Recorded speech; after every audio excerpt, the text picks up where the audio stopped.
so much for inviting me tonight. I'm so thrilled to be here to talk to you about Geraldine Thompson and to celebrate her. I've been working on a book on Geraldine Thompson for the last 2 years, and writing and researching about her. And so tonight I'm going to talk a little bit about my research journey. So my talk, I've named my talk for tonight, Looking for Mrs. Thompson. And if you see the picture on the slide shows a file folder with her name typed on it. And that's actually a real slide, a real picture that I took at the New Jersey State Archives. Mrs. Thompson has had no comprehensive biography of her life. And one day I was teaching my women's history class, and the topic was Eleanor Roosevelt and World War II. And I discovered when I was teaching that Mrs. Roosevelt had visited Monmouth County many times to see Mrs. Thompson, that they were good friends, and that they had collaborated on a number of different projects, despite the fact that Mrs. Thompson was a Republican and Eleanor Roosevelt was a Democrat. They had a very fruitful collaboration, and for me, I wanted to tell my students about the lesson of bipartisanship, about how in the cause, you have something you want to get done. It doesn't matter what party anybody is, that you have to work together, and that was something that they both really sincerely believed in. So I told my students, Eleanor Roosevelt was right here, right on campus, where we're sitting right now. She visited Mrs. Thompson. After the class, I began looking more and more into Mrs. Thompson, and I realized that she really had been forgotten, and that there was no biography on her, that she had been overlooked by history. And so at that time, I started my research, and I began to work on trying to find her story. The working title of this biography of Mrs. Thompson is Mrs. Thompson Saves the Day. And my goal is to honor her memory, her work, her over 5 decades of service, and to talk a bit about her life. But this also gives me sort of the opportunity to talk a little bit about how you do women's history. Doing women's history presents special challenges. Finding sources of history of women is an enormous obstacle. Because to write history, you have to analyze sources. Geraldine Thompson's papers were not saved. So the letters she wrote and the letters she received were not saved anywhere. And so the photo on this slide shows a very young Geraldine Thompson with her husband, Lewis, in the Adirondacks. And this is probably around 1900, maybe a couple of years after they got married. So she's pretty young in this. She's probably in her late 20s in this picture. I got this picture from her great-grandson, Robin Lloyd, who sent it to me one day with the email message, "I think these are my great-grandparents." And so even her great-grandchildren really didn't know very much about her, what she had done, or the history. So often, women's papers are thrown away and are not preserved, not saved anywhere. Well, I found in doing my research, men's papers tend to be saved and put in libraries and in archives, but women's papers are not. And so I've been searching for her letters in the papers of other people. I knew she worked with a man. I went and looked in the man's files and looked in there and said, all right, I know they worked together on a project or a committee. She wrote him a letter at some point, and I would go looking for it. So it's been an extremely arduous process of figuring out all the people she knew and worked with, and then looking for their stuff. And so this has taken me to many libraries and archives all over the place. I've also been reaching out to her family for help, and I'm going to share stories with you tonight that came together by searching for and reading what I have found and what I have been able to discover. So, the the slide's a little messed up here a little bit, but I wanted to show you this slide because it is an article from a small paper from Long Branch called the Daily Record. And I decided on the title, this working title, I don't know, it might change, but I really like the title so far. The title of the biography right now is Mrs. Thompson Saves the Day. So why Mrs. Thompson Saves the Day? One day I received an email from the archivist at the Monmouth County Archives, who has become a great friend of mine, really. She's really has been so helpful to me through this process. She sent me an email with the attachment of this article. And she had come across this article and she was looking for something else completely different. And she sent it to me, and it inspired the title for the book. The article is from July 5th of 1912 in the Daily Record, as I said, and it's about a firehouse in Red Bank called the West Side Hose Company. And they were in a panic at the West Side Hose Company because they were going to lose their new fire truck. And they needed help. And so they went to Mrs. Thompson. And the highlighted section on the slide says, Mrs. Lewis S. Thompson of Brookdale Farm saved the day for the West Siders. And I read that and I thought, that's it. Mrs. Thompson saved the day. She saved the day for everyone. For her community, for her friends, for her family, even the state of New Jersey and the country. And so she was, in my opinion, one of the most important people of her generation. She worked for over 5 decades to provide services that people needed. And as I said before, she worked with both Republicans and Democrats to develop programs, to run institutions that improve people's lives.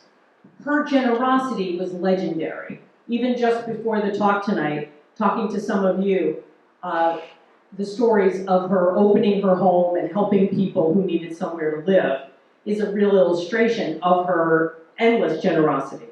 She also gave money. She gave a tremendous amount of money to causes and to different groups, and ultimately gave 215 beautiful acres of land to create Thompson Park for the Monmouth County Park System, at a time when there was not enough parkland in Monmouth County in the 1960s.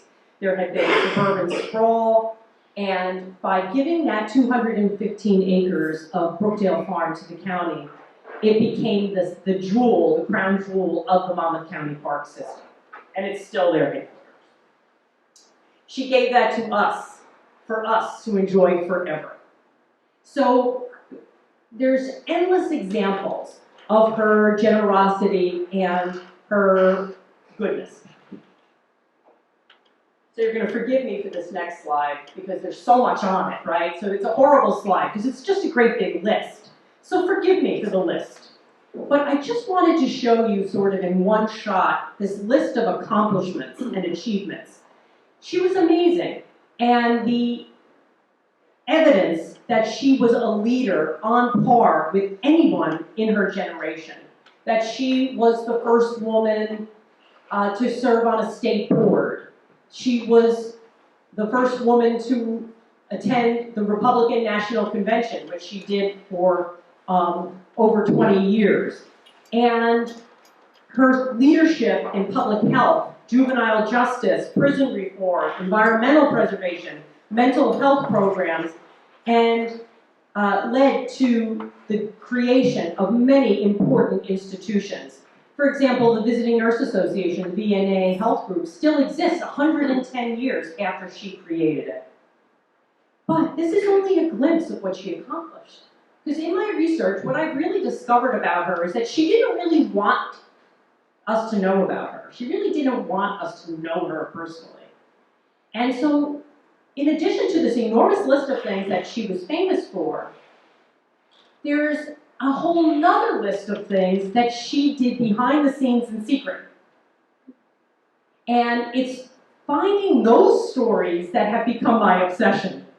Because when I know she was involved with things, for example, the preservation of Island Beach State Park. Island Beach State Park, you may have gone there, is still preserved in its natural state.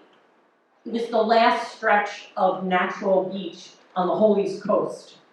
And it was going to be developed into sort of like a Coney Island kind of a resort. And she worked to get that preserved by the state of New Jersey.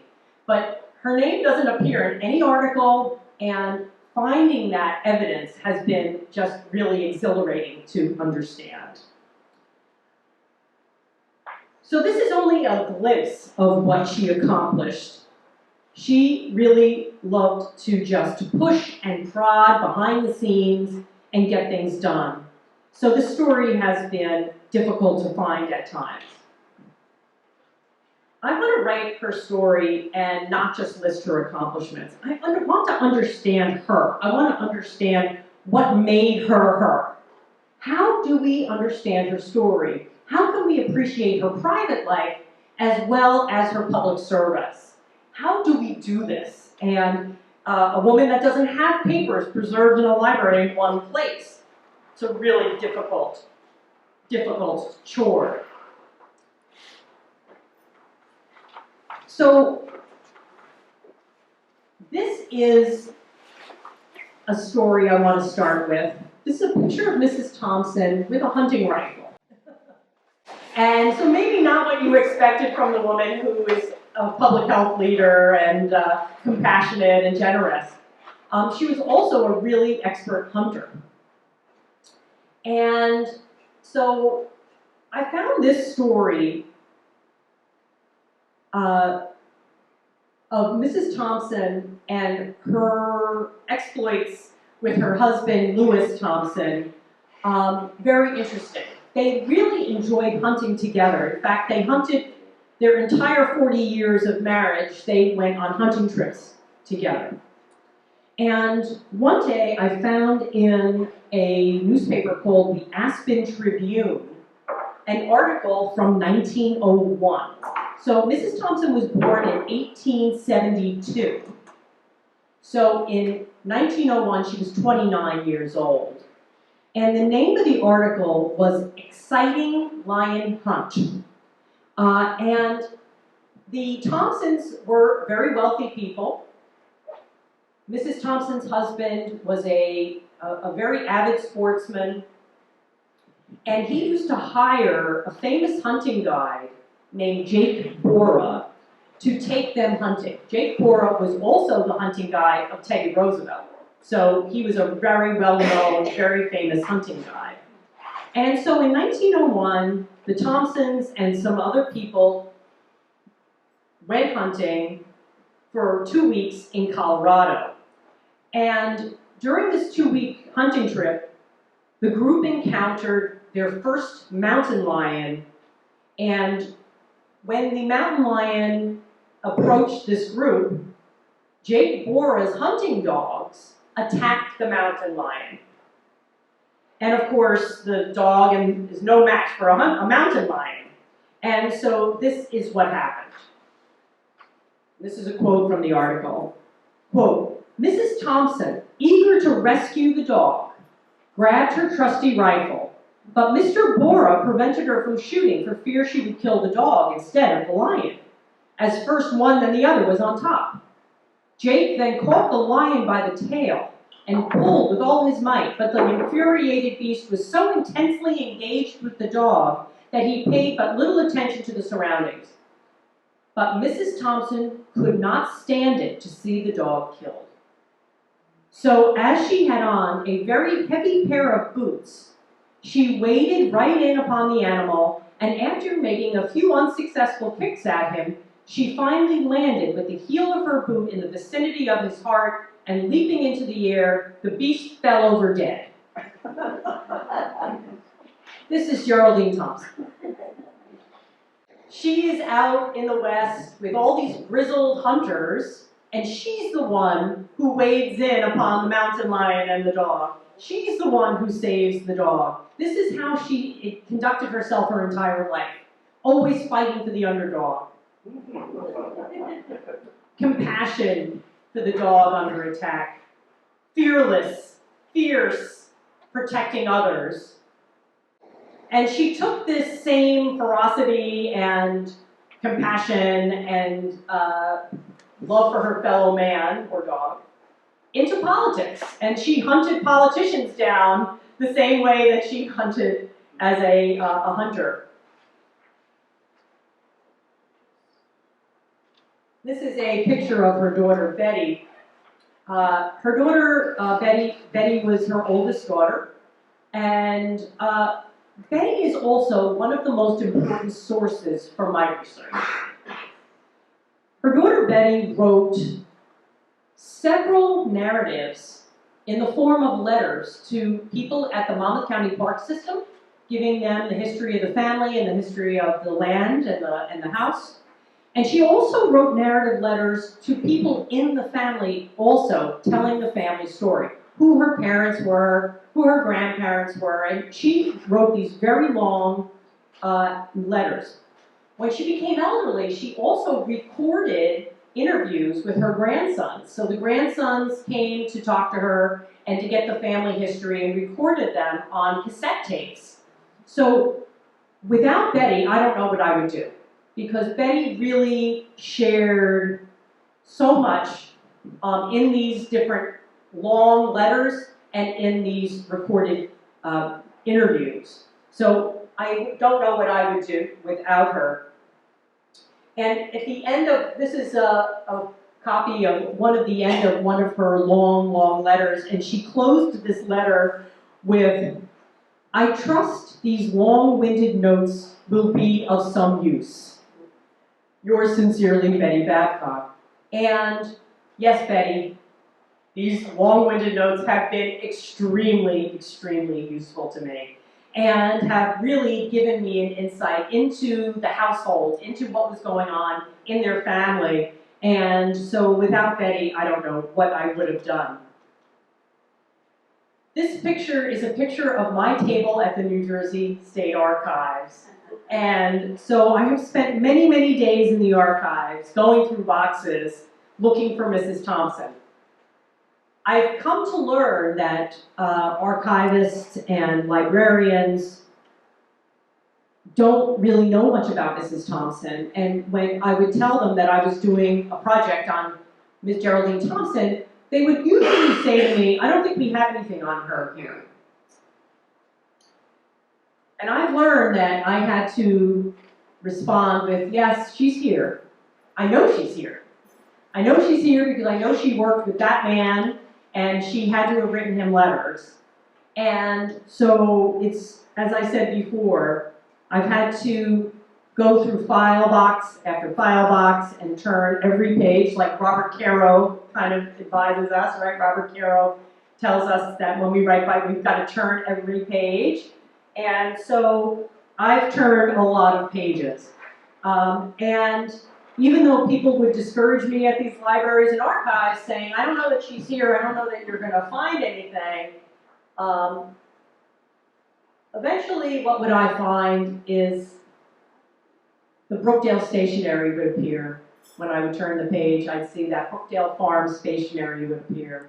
And this signature, Geraldine L. Thompson, would show up at the bottom of the page.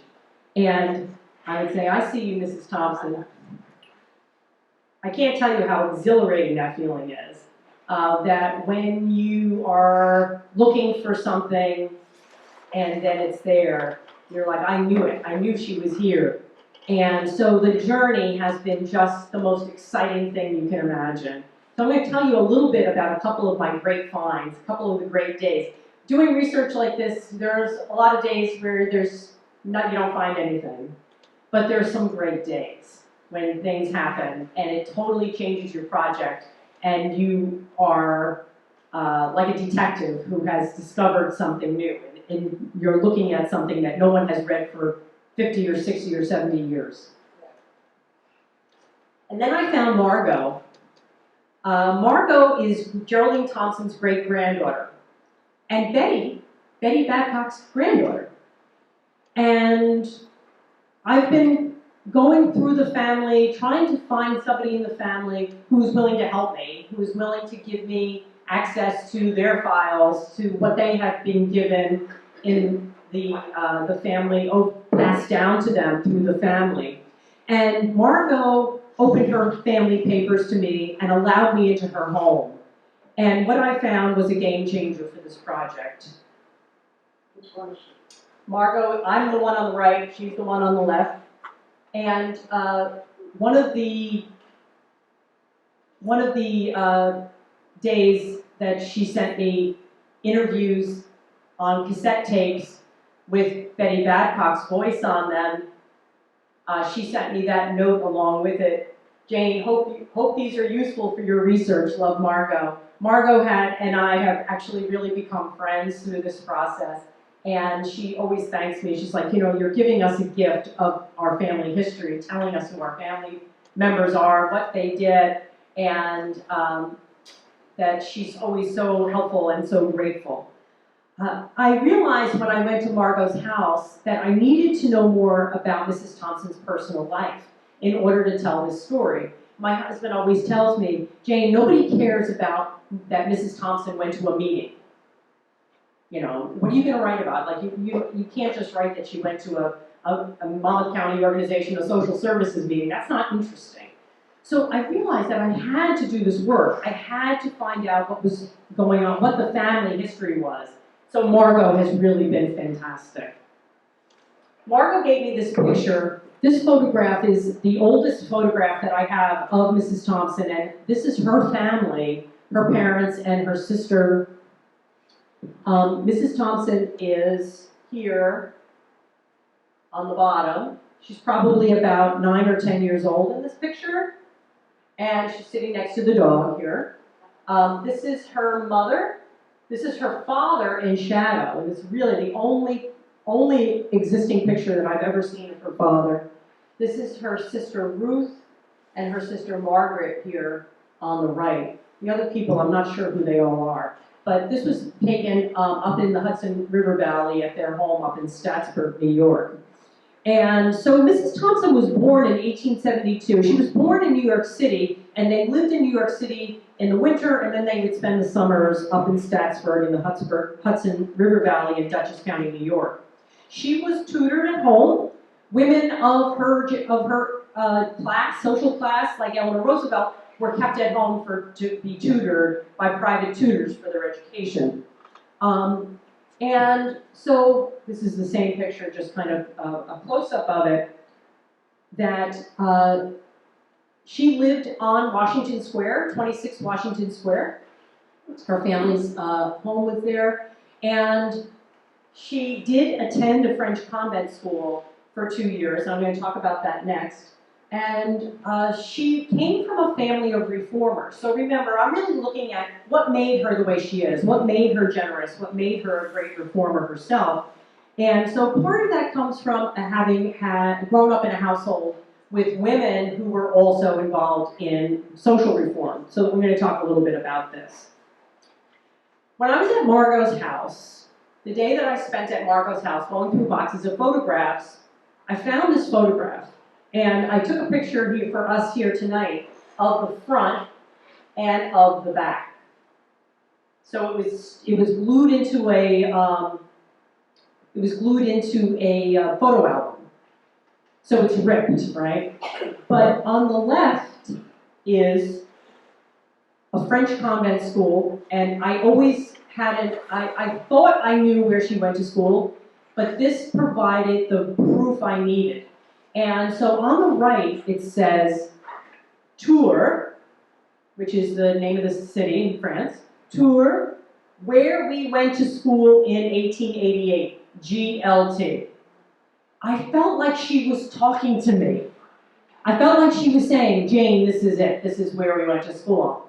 So the fact that she had written this in her own, I knew her handwriting, of course, but still that she initialed it, it began to feel like she was reaching out to me from beyond, and she was verifying the facts of her life that I really needed. So I was like thinking to myself, yes, this is the school she went to. Yes, this is the year. I knew now for sure. The school still exists, it's still in operation, it's still educating people, and in fact, if you go to their website, this is the picture that they have, only it's a recent one, of the same exact building from the same exact angle.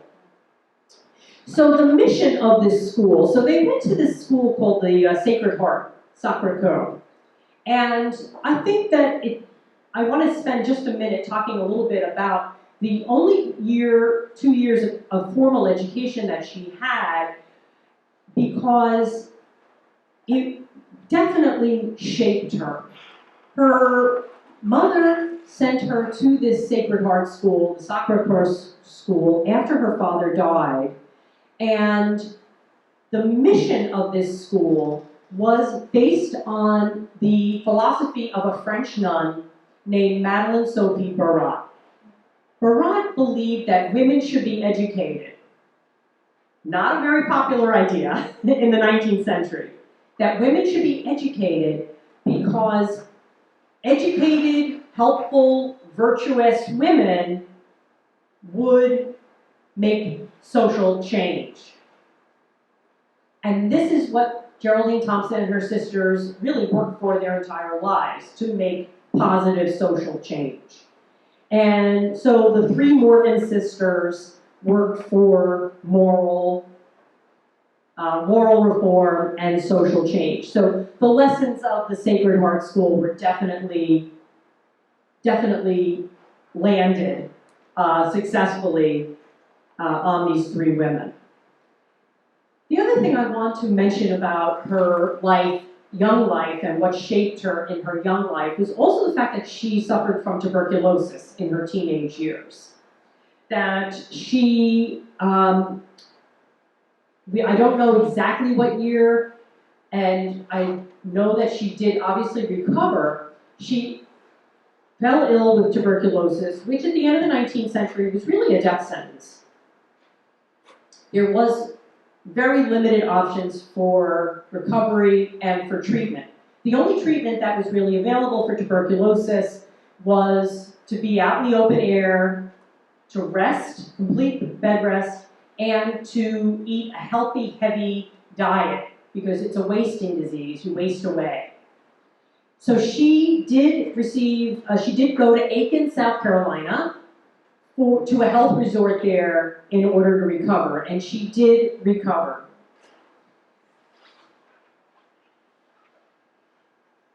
And tuberculosis also led her to meet her husband. Her husband, Lou Thompson, there on the left, also suffered from tuberculosis and typhoid. He also recovered, but he was so sick with tuberculosis, he ended up living the rest of his life with only one lung. And Lou Thompson, when you had tuberculosis, you really almost became unmarriageable. Like, nobody would want to marry somebody with tuberculosis because they believed things were inherited, that you could pass tuberculosis on to your children. I mean, those were the notions of the time.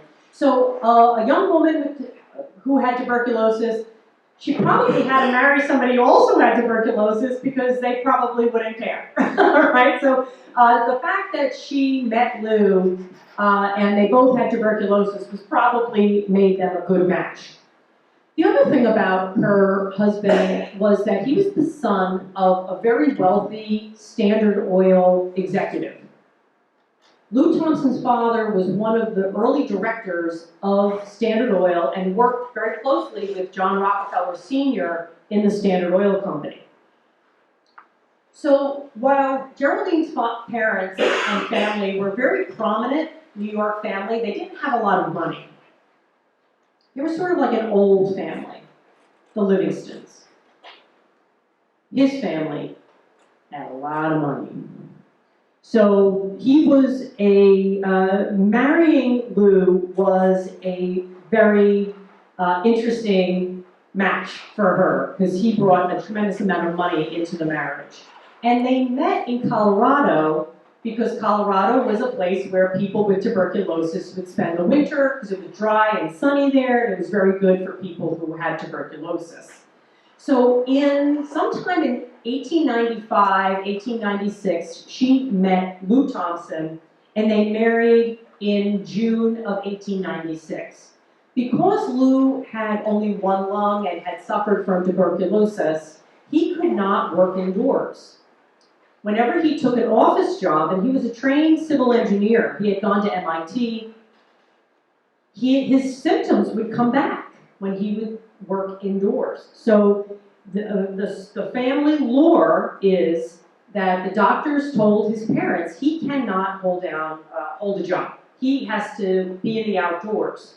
So he became an avid sportsman, fishing, hunting, geese in Canada, and quail in Florida, and sword fishing off the Keys. And so he would spend most of his life outdoors and hunting and fishing. He was also a very excellent marksman. He was well known for his excellent marksmanship. Most people have told me that they didn't have a very good marriage, I don't think, because he was always gone on these fishing and hunting trips, and she was always here doing her thing. I think they probably didn't have a very good marriage. And as a historian, you need evidence, right? So what's the evidence of what their marriage was really like? I didn't have any letters between them. I was desperate to find a letter to see the tone how did they address each other in the letters? I was really desperate for that. And then one day I found this. Harvard University has a large number of Geraldine Thompson's letters that she wrote to Miriam Van Waters. Miriam Van Waters' papers were saved, and in those papers are a lot of letters from Geraldine Thompson. And they're all digitized, and so during the pandemic shutdown, that's what I would do. I would read all this stuff in the digitized letters all day because there's nothing else to do, right? So I was doing this research for my house, and one day, and I don't know why it struck me to do this one day I checked the miscellaneous folder. Always check the miscellaneous folder, because what's in miscellaneous are things that people in the library don't know who it is. I knew who it was. I knew everybody's handwriting by this point. I knew what everybody's nicknames were at this point, right? I knew who Pinky was. I knew who Puss was. I knew what everybody's nicknames were. So if there was a letter in that miscellaneous file, even though the librarian didn't know who it was, I did. So I opened the miscellaneous folder, and up pops this letter that says, "Dearest Honey." And I immediately recognized Lou Thompson's handwriting. So this was not this had nothing to do with any of the Thompson stuff. I found this in Miriam Van Waters' papers in the Harvard Library database. And it was written in 1934, and I quickly went right to the end to see who signed it, and it signed Lou. So I knew I was right. So what did I learn from this letter that I called the Dear Honey letter? First of all, there's a section of the letter where he writes, it's a very long letter, first of all. It's like a 5-page letter, where most of it is spent talking about fishing. He's talking about fishing, and he goes on and on about fishing. And the letterhead that he used was not his personal letterhead. It was letterhead that he used from the fishing boat he was on. So, if he wrote from Brookdale Farm and it said Brookdale Farm at the top of the paper, the printed stationery, the librarian would have known it was one of the Thompsons. But it just says, all it has on there is the name of this fishing boat on there, so they didn't have any idea who it was. But there were a couple things that I was able to learn from this letter. First of all,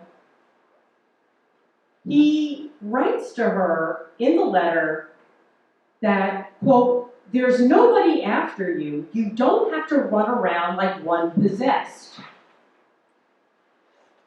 And I thought that was a really interesting statement about her personality.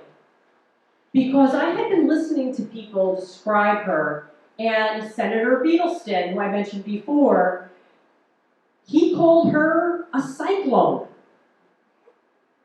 Her great-grandson said she was a little tornado of a woman. She's the woman who stomps the mountain lion to death, right? So she's got this drive. She's an extremely vivacious, driven person. And then you look at that big list of all the accomplishments, and I keep thinking about somebody who has just this incredible energy and drive. And almost to the point of being like too much, right? She's almost like too much for people. Like, calm down, right, is what he's saying to her, right? Just rest. Why are you running around like a lunatic? Stop driving yourself crazy, right? So I thought the letter really let me inside, right, into the inner sanctum of what's going on with their relationship and what she's really like. And then the closing of the letter. The closing of this letter, he writes, quote, "You are the dearest person in all of this world to me, and I send you all of my love, always your own, Lou." And I said, oh, he loved her. They didn't have a cold, distant marriage. He wrote this in 1934. They had already been married for 38 years. You are the dearest person in all this world to me? And so the sources are so important. So if you're going to turn every page and sit there in that chair and look through box after box, the rewards are really rich. And you can really find out and discover what really is going on. I think that a lot of people have really said to me, I don't think they really had a very good marriage. And, they were apart a lot. And, and I say no. I say that they had a good marriage, that they did love each other, but he gave her space. He gave her the checkbook. She got to fund all her projects. She was generous, and he was too, very generous, with charities and different community things. But he gave her the space to have the life she wanted. He does say, stop running around like a mad woman. But he lets her have all this activity, all these projects, all these different things that she does. And so I think that I have a different conclusion. I come to a different conclusion about Lou and Geraldine than a lot of people have had. So the other part of understanding her is understanding her grandmother. She's named after her grandmother. Her grandmother's name was Geraldine Hoyt. And her grandmother lived with them at 26 Washington Square. And every Wednesday, her grandmother would leave the house early in the morning, get into a carriage with a horse-drawn carriage, and the driver would take her to the river. She would get in a boat and be rowed across the river to Blackwell's Island. And Blackwell's Island was where New York City kept all of its institutions. Prisons, mental hospitals, orphanages, all New York City's institutions were housed on Blackwell's Island. And Geraldine Hoyt would go there with her pencil and her notebook and inspect. She would do inspections of every institution, and when she was done, she'd start all over again at the beginning, and she'd inspect again. And she would do her inspections, she would take her notes, she'd come home in the afternoon, eat lunch, and her granddaughters would sit there and she'd tell them all about it. This is what I saw at Blackwell's Island today. This is what I observed. And she was a member of the State Charity Aid Society in New York. She would take those notes and go to Albany and pressure lawmakers to improve the conditions for the sick, for the poor, for the incarcerated. She saw this as a young girl. And what happened when she grew up was that she did exactly the same thing. She would get in her car at Brookdale Farm, and she'd drive to Trenton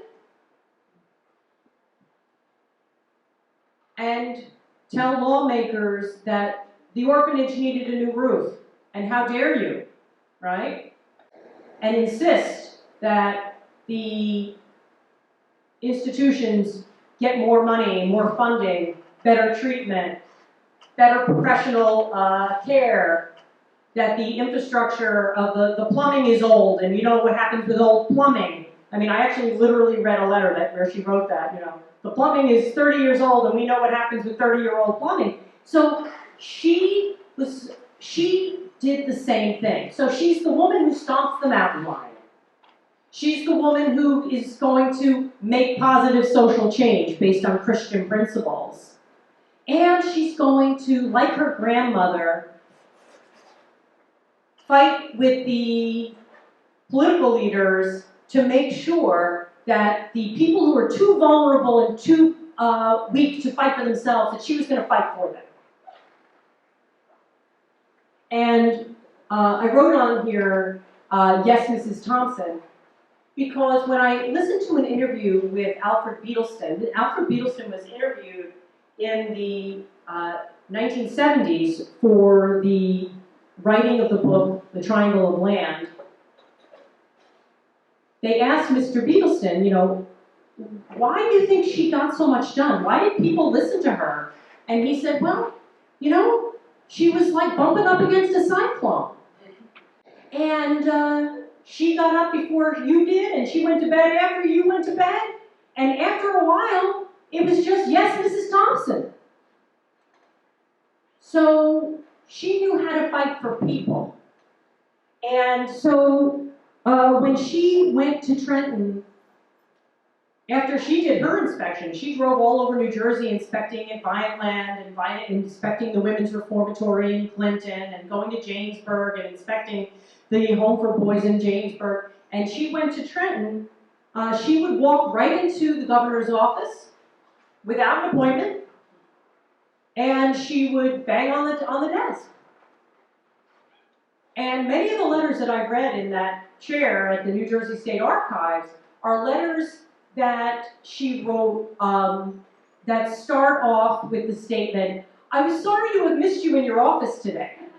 So, you know, people, I guess probably after a while maybe try to avoid her, but, you know, "I only need a moment of your time," she would write often, that "I would like to come by your office and I'll see you just for a few minutes. I will not take too much of your time." But she outworked people, and she wouldn't take no for an answer. So she learned that from her grandmother. I also noticed that in all the letters, whether she was writing a letter, and I have read hundreds of her letters at this point.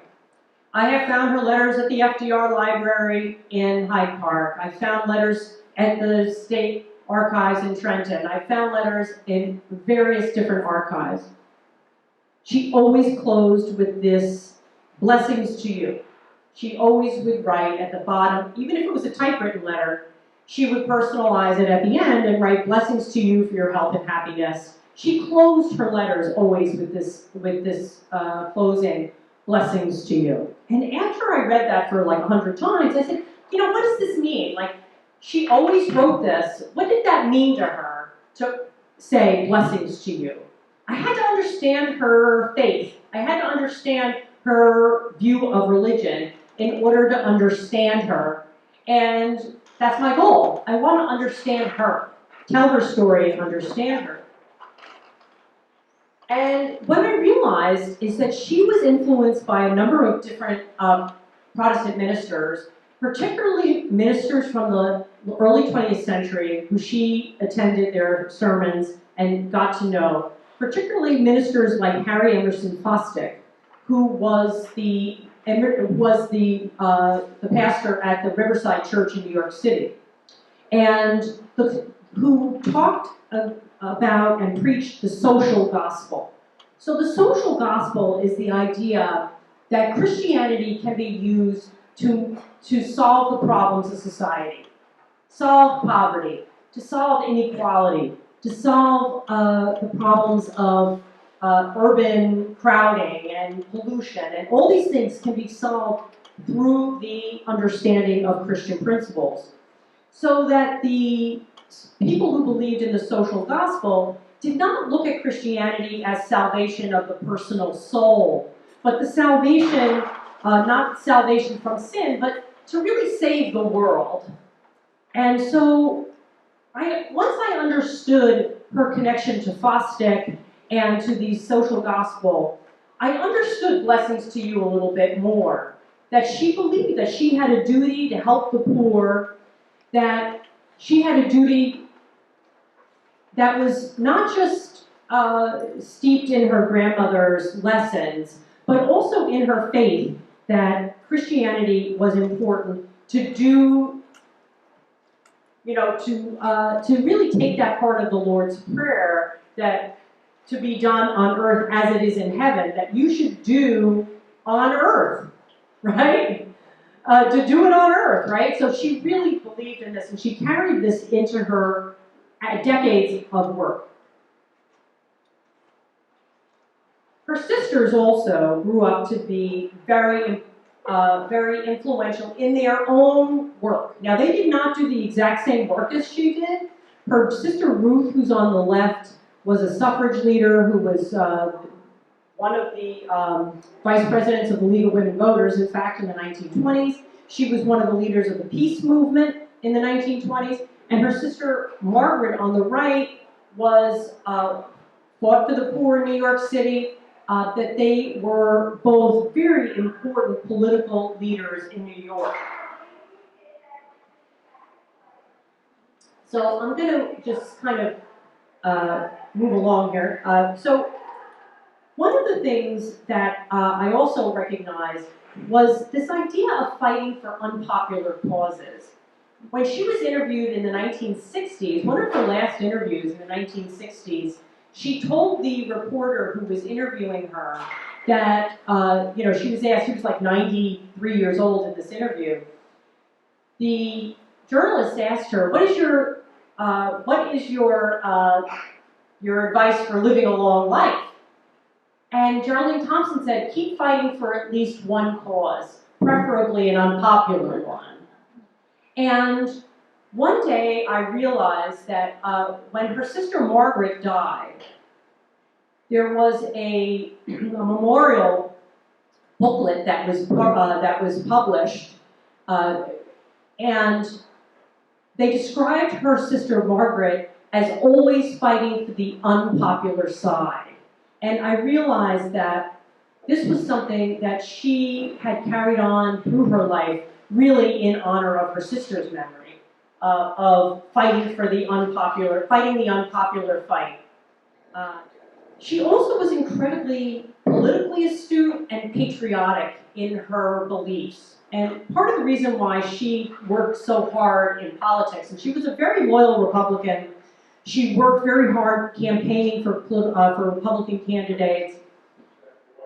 She believed it was her patriotic duty to fight for democracy, that women had a duty to bring morality to government, to bring morality to their communities, and she was very active in recruiting young people to engage in politics. She believed very strongly that people have to get engaged. You have to be involved. It can't just be a few people. There has to be, you have to vote, you have to get engaged, you have to be involved. And a lot of the people that I have interviewed have told me that they were one of her victims, because she would find people that she thought were, should get involved, and she would recruit them and train them and mentor them into politics. And Alfred Beedleston really is really an example of one of those people. So I just want to tell you one more story or so. I don't want to hold you guys too long. But I want to tell you how she started the VNA. And she moved to Brookdale Farm from New York in about 1899. And she didn't really become active in politics until about 1910. So she had 4 children between 1897 and 1904. So after her youngest was about 6, she really kind of started her career. And in 1910, she became a member of the State Charity Aid Society. And remember, she had had tuberculosis, and tuberculosis was a very big problem in Monmouth County. Monmouth County did not have really any institutions or services. There was very, very few hospital beds.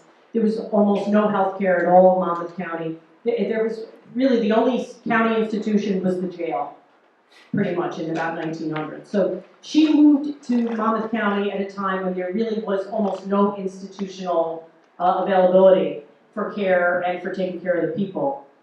And so she became aware that tuberculosis was very widespread in Monmouth County, and what was happening is people were getting sick with tuberculosis and laying in bed at home and spreading it to the whole family, and then the whole family would die of tuberculosis. And so she began to fight with the Monmouth County freeholders at that time, called the freeholders, the county government, to provide funding for a tuberculosis hospital. And she went in June of 1912 to tell them about a story of an African-American boy named Arkansas Bass, who had tuberculosis, who lived in Long Branch, and who was suffering with tuberculosis. It had already advanced. He had a very advanced case. It had gone from his lungs into his bones. He already had had an arm amputated due to the fact the spread of tuberculosis.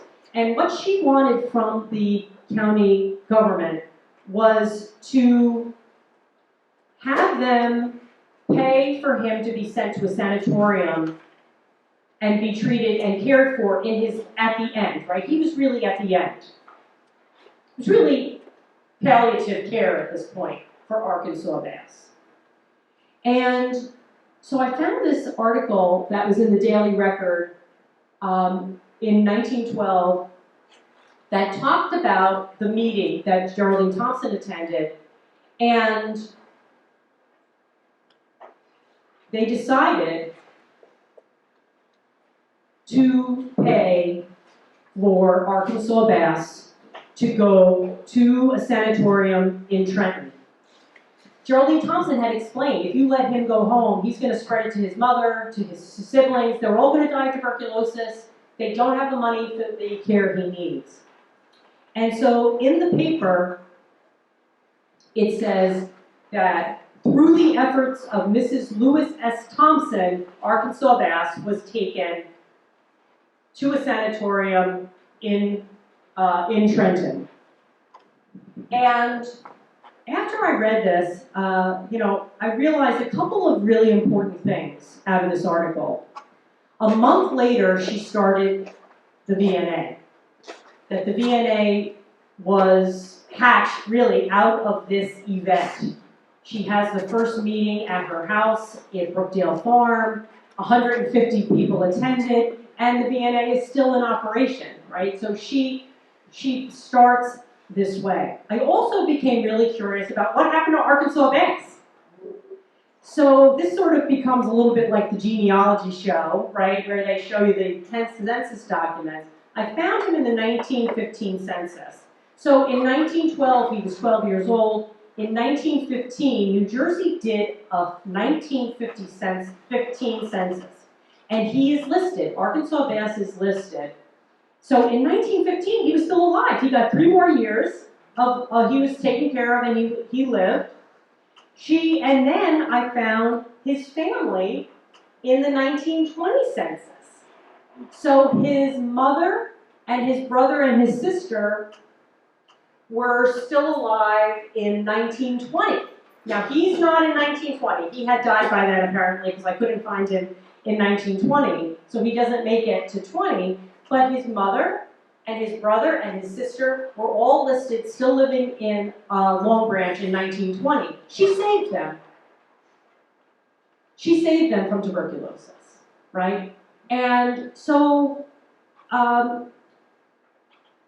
her life of service and the people she helped, sometimes it's not just the one person, right? It's the entire family.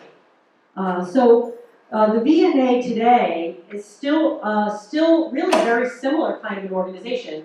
Public and private partnership, that they go to people's homes to give them health care, and they're a flexible, nimble organization. So whether it's tuberculosis in 1912, or it's COVID in 2020, the VNA is still serving over 60,000 families a year. It's the organization that she founded. So I just want to, I feel like I've run out of my time here. The only other thing I really wanted to get to, I wanted to talk a little bit about her relationship with Miriam Van Waters. So one of the other surprising things that came out of the research, not my research, but in the 1990s, the woman on the right, Miriam Van Waters, was the subject of a biography by Dr. Estelle Friedman. And Dr. Friedman wrote about Miriam Van Waters, was a very famous criminologist. She was a famous leader of Women's Reformatory in Massachusetts. And doing that research, she found letters between Geraldine Thompson and Miriam Van Waters that indicated that they had had a romantic relationship. And so another thing that has led me to this project is understanding a woman who had a 40-year marriage and 4 children, and also a many-decade relationship with a woman. And what's that story about? So reading the letters between these women, reading their correspondence back and forth, that much of it actually was destroyed. Miriam Van Waters actually destroyed a lot of their letters, but some of them have survived. And so that also adds to the complexity of this woman's life. So in addition to a life of service, in addition to having, being the fighter for the underdog, she also has this really interesting private life that makes the project even more compelling in a lot of ways and more mysterious to try to understand what made her her. So it's 8:15, so I've talked for a long time.